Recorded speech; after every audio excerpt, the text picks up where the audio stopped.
Hello guys, hello mga kapiksi, welcome back to my channel, Pinay Pixie Tarot. So hindi tayo tarot reading ngayon mga kapiksi, no? Ang video na to ay patungkol dun sa mga pampaswerte bracelets, lucky charms na nare-recommend ko dito sa ating channel. So kung regularly kayo nanonood ng aking mga videos, palagi ko sinasabi na sa mga naghahanap ng mga pampaswerte, may mga items na makikita kayo sa description box guys. So ito yung mga items na yon. Mga kapiksi, meron na rin akong personal na na-avail guys. So pagdating sa pampapaswerte sa kaperahan mga kapiksi, itong dalawa palagi yung meron ako, no? Hindi ako nawawalan nito guys even before pa. So ito yung aventurine na bracelet and ito naman yung citrine mga kapiksi. So almost the same sila ng effect pang-attract ng swerte, abundance, financial abundance, security, wealth and money.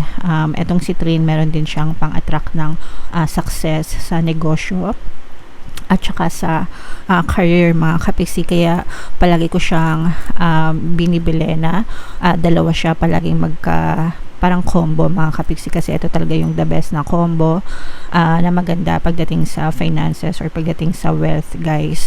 And itong aventurine na nire-recommend ko is meron na rin siyang kasamang evil eye protection mga kapiksi, so napakaganda. So, paano to sinusuot? Meron kasi nagtanong sa akin, paano daw siya sinusuot? Kung saan yung dominant hand mo, dun mo siya isusuot mga kapiksi. So, kung let's say for example, right-handed ka, sa kanang wrist mo siya isusuot, and kung lefty ka naman or left-handed, dito mo naman siya sa kaliwa isusuot mga kapiksi. So, ano ba yung epekto kung bakit maganda na magkaroon ng mga crystals mga kapiksi? This is because they serve as boosters guys. Natural properties kasi ito, no? And they serve as boosters ng mga intentions nyo mga kapiksi. Binuboost nila yung intention nyo. So kung meron kayong intention na sumagana and makaluwag-luwag sa buhay nyo or swertehin kayo mga kapiksi, binuboost nyo yung intentions na yon, okay? Pero the owner, ikaw mismo, kailangan positive yung intentions mo and you're always vibrating on that positive frequency para ma-boost niya guys. Otherwise, anong i-boost niya kung hindi ka positive, di ba? So binuboost niya yung intentions nyo mga kapiksi, kaya dapat ikaw mismo na owner ng mga ganitong klaseng crystals, positive din yung intentions nyo, okay? Alright, and once in a while dapat kini-cleanse nyo ito mga kapiksi. Maraming mga pamamaraan ng pag-cleanse guys. Pwede nyong pausukan kung gusto nyo, pwede nyo rin hugasan guys, no? Much better kung huhugasan nyo siya sa, although ano naman, running water, okay lang din yung running water sa tap water, pero kung yung mga natural water like mga dagat ganyan, kasi may mga natural cleansing property sila, so doon mo siya magandang i-cleanse. Pero kung wala naman, mas maganda yung pausok mga kapiksi. And then i-charge nyo siya every month sa full moon, no? Kapag yung full moon season mga kapiksi, i-cleanse nyo muna bago nyo siya i-charge. So make sure na nasisinagan siya ng sinag ng buwan. Ilalagay nyo lang siya dun sa lugar na nasisinagan ng buwan mga kapiksi. Alright?